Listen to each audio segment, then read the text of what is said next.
Hey guys, welcome to Hi. another episode of Symphony's Walk with Grace. Today we have a special guest. This is Selena. This is my roommate, one of my best friends. She agreed to help us do this episode. It's going to be a little bit more heartfelt today. Today's episode is kind of on how. Yeah, go ahead. I was like, you're about to say something. No, do it. You'll probably say it better anyway. Caring for a loved one with major disabilities. And is he coming towards maybe the end of his life, or that's They always say, just kind of... but then doctors say that, but then you never know with the actual person. Okay, so kind of a lot of, and I think you've had quite a few instances in which you thought this was it, Oh yeah. and then not. Okay, Mhm. so lots of that going on. Uh-huh. Okay. All right. And It's really a lot of ups and downs because you never know.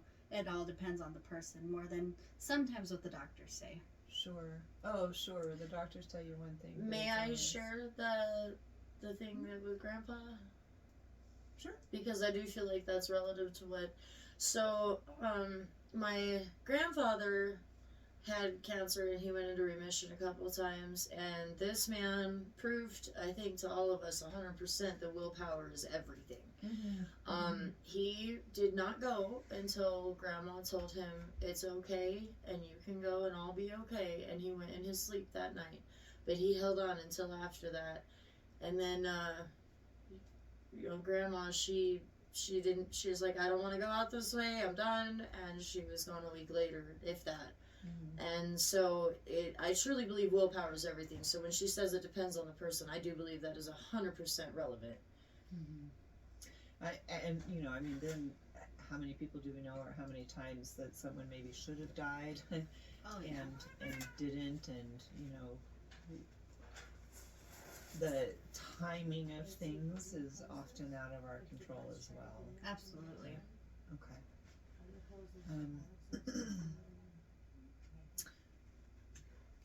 So it sounds like it's been pretty difficult to kind of care for him. It's up to you how much of that you want to share. It sounds like he can't do a whole lot for himself. Is that Yes, that's Right. true. okay? And then, and I think you had mentioned we kind of spoke ahead of time so that to keep things a little shorter and keep some things off camera that maybe Selena was, or we Mm-hmm. tried to keep it a little more generalized. But I believe you had mentioned that he definitely has like a TBI. It's TBI, spinal, and made it to where he's a quadriplegic. Okay, so that's pretty severe. Yeah, he kind of got when he was at work. He kind of got like hit on the side of his face Uh, with an excavator bucket, which caused him to like go down per se. Okay. I imagine. Oh, and you had also shared with me that you would like some tips, help with maybe learning to be a little more patient, Yes. right? Yes. Okay. It sounds like he's really changed quite a bit from who he was and the life that you had Oh, growing yeah. up with him as a daughter. Oh yeah. He was constantly working, worked a lot, but it sounds like what you shared with me that he also was a pretty loving father. Yes. and was there Mm-hmm. often. Oh, yeah. Okay. Even with me with my disability, because I have my seizures and all, Mm. he'd make sure he was there, even at the hospital. If I was in the hospital, if I was in the middle of the seizure, he was making sure I was right there. Oh. He was always there for me, so now I have to be there for him. Is how I kind of see it. Okay. Yeah. Okay. How long have you had seizures? Since I was about 3 years old. Okay, so most of your life. Yeah. Wow. Okay. And how well is he able to communicate, and how much is he like the father that you knew compared to what he's like now? He communicates fine most days. It all depends on if he's sicker that day or not. Sometimes he'll have his good days where he is wanting to talk, wanting to watch TV and play his music and whatnot. And then some days he'll just be like pretty much in the state of leave me alone or not wanting to deal with people at all. At all. Mm-hmm. Okay. So he has his good days and bad days. Yeah. Wow. What kind of help has he had in terms of how to deal with how his life has changed? He's still struggling with that. Okay. Yeah, I mean, that's the first thing that kind of comes to my mind is that you've had major changes in learning to live with Dad the way he is now, Mhm. right? And the help that he needs. Mm-hmm. My first question is I'm wondering what it's like for him. From what I see and what I can tell is he's used to getting up early in the morning, doing everything, working in the middle all day, and then coming home when he's done with work, and then settling down for the day, and then just get the same routine every morning. And then when this happened, everything changed. Everything changed. He was not getting up in the morning to go to work. He was getting up in the morning to learn how to deal with being a quadriplegic. Yeah. Not being able to move his arms, not being able to get up and walk to get what he wants to eat or what he wants to drink, do what he wants to do. Yeah. So, I mean, he had complete control of his life to absolute and complete Non-control, yes. non-control.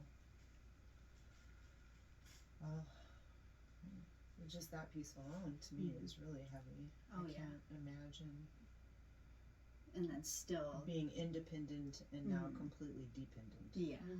Okay.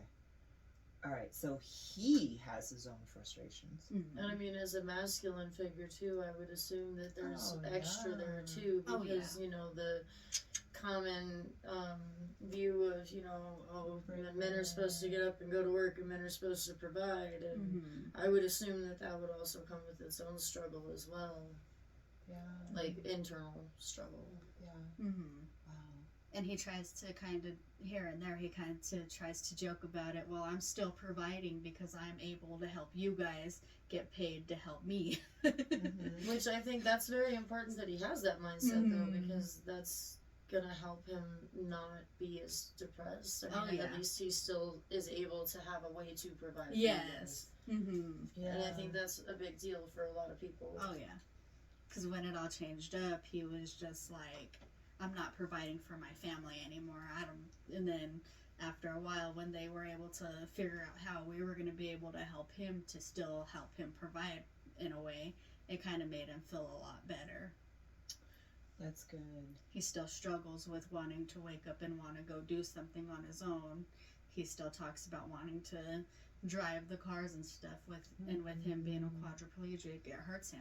And I have seen his truck. It has, oh my goodness, there's so much custom work put into this thing. Like, I started drooling when I pulled up. I love cars. I love cars. So when I see a car that you could tell that person loves cars too, it is very exciting. Oh, yeah. So I like, as a car enthusiast, I can only imagine how frustrating that piece would be because, oh my goodness. Yeah. He loves that truck. It is so pretty. It's got this gorgeous wrap done on it. Like the everything is custom. It looks like it's gorgeous. And he went from that to a van, which probably made him like, nah. Oh, sure, to help get him around. And then not being able to drive at all anyway, because that's one thing he loved to do. Sometimes he'd love to just go drive around. Wow. And being able not to now, it kind of just makes him sad. You could see it. Yeah. Oh, I'm sure. I get that. Yeah, I'm sure that's frustrating for everybody too, because you guys want to help him somehow, and everyone's just kind of helpless at that point. And I personally have struggled with some of these things too, because I've been on disability, pending it again right now.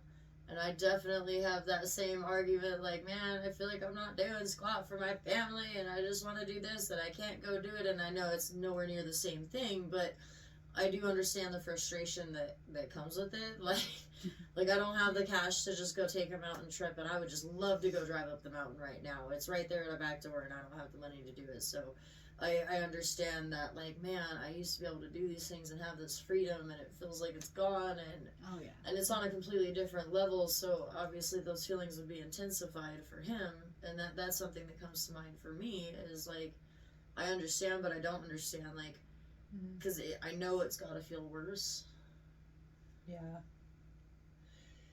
Yeah. So, I guess one thing that comes to mind to me is gratitude for what we do have. Oh yeah, someone says, "Hey, I need help. I got a lot of friends up the mountain. I'll give you gas." I jump on it. Oh yeah. I jump on it. But he doesn't have that opportunity, which again is part of why it would be intensified. I definitely would think. Right. Oh, sure. There's degrees to what we're able to do and not able to do, and different circumstances and things like that. Right. I just don't want to sound like I'm comparing, because comparison definitely dampens a lot of people's days, and it also dampens the objective too. Like I don't want anybody watching or listening to be like, oh, how is that the same thing? Like, I'm not comparing. It's just we don't like comparison here. Comparison can be damaging. Yep, and to find the similarities, so where's the common thread. Yes. And so one of the things that I'm kind of hearing and feeling here, the common thread is a sense of helplessness. A sense of helplessness, right? Yeah. And a loss of control, freedom, a loss of life. He's still with you, but the man that he was, right, the way he was, his function in the family and all that, it has totally changed. Right. And gratitude is huge, because when we can focus on gratitude, I think we will find more things to be grateful for. Oh, 100%. I have a friend that we're accountability buddies, and she lives in a completely different state, and I absolutely adore this woman, and she has a lot of struggles, and she doesn't have that many people there for her. So there's an app called Marco Polo, and we use it. And you can it's almost like doing like the Facebook video chat, except that it's not live, but it's not limited to a set time, which is why we use it. And so I I asked her one day, I said, dude, we're both really struggling. I was like, how about every day we have to tell each other 3 things that we're thankful for, and it can't be something stupid. It can't be like, I'm thankful for air. Like, I mean, if you got sick and you were choking for days and you can breathe again, then yes, that's an accurate one. You can use it. But, like, you can't just, I don't have anything, so, like, I'm thankful that I have dishes or something. Like, when it's not relevant to a situation, it's, you can't just pull something out of your butt. And it has helped so much, because we went from really struggling with it at first, and now we'll have like 5, 6 things instead of struggling to find 2 or 3. Right. And so it has paid off. I will definitely say that. Get yourself an accountability buddy for thankfuls. Do your daily thankfuls. Yep. Absolutely. And if you don't have accountability, do it with yourself, or thank God or the ethers or whatever you believe in. Absolutely. Tell your cats what you're thankful for. Right. I tell them how much I love them all the time. I talk to them. They know. And could that help with, because you were saying you had shared, patience, because it's a lot to handle. Right. And you would like to have more patience. So what do you think of that idea? Like, it'd be awesome if your family and your father could all sit down and you guys could kind of do this together. But if that's not possible, you can always do it. And the way Mom did it growing up was she would sit us down at dinner, and we would do one thing we were thankful for and one thing we didn't like about our day. So we got to vent, but we also had to appreciate it. Oh yeah. And it was beautiful. We were way less upset. Oh yeah. Oh, okay. I'll be back. My cat wants freedom. So off the top of your head, what are 3 things that can you come up with a couple? Given your situation. Well, I'm thankful that he is my father is healthier than he was last week, because last week he was in the hospital. So that all they do is put him on more antibiotics, but he's healthier than he was the week before. Okay. So I'm thankful he's healthier and wanting to eat more again. And then I'm thankful for my mom for everything she has done for me and now for my father and for the family. And then I'm just thankful for basically everything that anybody has given for the help and stuff since my dad did get hurt. Every help we've gotten, everything we've learned, just right now, everything in general that has helped us in the past 5 years. Yeah, I mean, it sounds like it's been a really long haul. I know how long it can take and how difficult it can be to get on the programs that are there to help families. And sometimes, guys, they're not necessarily easy to find either. No. Ask questions, talk to different people, reach out, because they have some really good programs, but you have to hunt them down sometimes. And of course, it depends on your area too. We're in Colorado. I don't know how it is with you guys, and it still varies from like city to city here too. So, but don't be afraid to reach out, ask questions, talk to your local DHS, see what they have, talk to the local charities and see if they have resources. That's how a lot of our people, I think, have actually found most of theirs. They haven't just been like, okay, so you want these, and these. The hospital will be like, okay, here's your next doctor. But they don't tell you, like, okay, so how do I keep my rent paid? How do I, how do I do transportation? Nobody tells you they have Medicaid helps cover transportation sometimes, but they don't advertise it. Yes. And so I just want to point that out. Don't give up on it, guys. Like, keep searching, because sometimes you will find something that takes such a massive load off your shoulders. It is insane. Not to interrupt. I wanted to make sure that people know that. They need to know that. Tell us a little bit about that. Selena, how hard it was for you, or was it pretty easy, the process? Well, my dad, he was in 3 different hospitals before he was able to come home. Oh, jeez. So he started at one hospital when the ambulance picked him up. He was there for a month. And then he went to another hospital to get the vent fully off. And that was about another month or 2.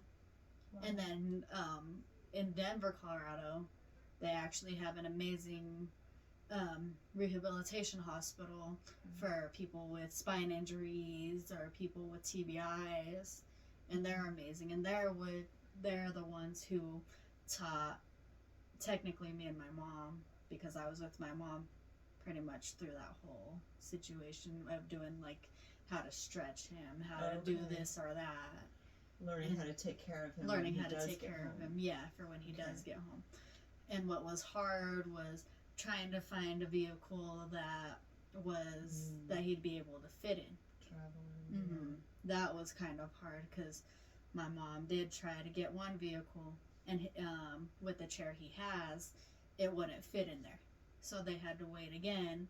And luckily, the Dodge vans, I'd give them props, because they'll fit anything and anyone. Those are amazing vehicles for anyone in a wheelchair at all. And sometimes, guys, they also have programs that will help you install things around your house. So, like, my other half, his grandma, they helped her get a, I think of the Gremlins every time I look at it, okay? You know the scene where the old lady goes up in the chair and they wire it wrong, and she goes, "Wah!" Yeah, that chair, okay? They helped her get one of those installed in her house. Oh, yeah. And none of it really came out of pocket. They also help with, like, wheelchair ramps and stuff, too.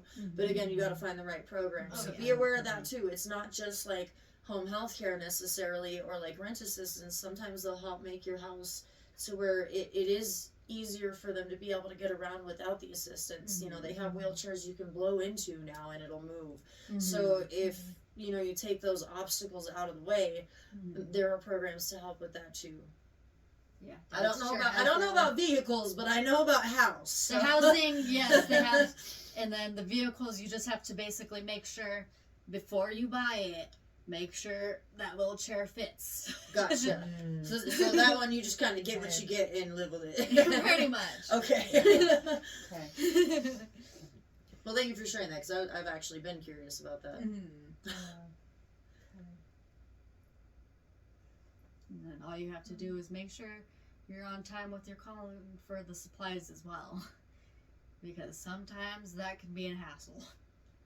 If the person you're taking care of needs specific supplies and you're with the company, make sure you're on them, because sometimes they'll have it on time, sometimes you'll need something, and if your insurance covers it and it's not there on time, you're gonna have to go find it all around town. Oh. And that could be really difficult. Or I go didn't- buy it for double the price that you would not have to pay for it if they were on time with the stuff you need. I wouldn't have even thought about that, and that's probably very important for someone on, say, like a respirator or something. I mean, if they need that oxygen, like, I didn't even think about that being a part of it. Yeah. Wow. This would be a good place to break I can do that. for a minute.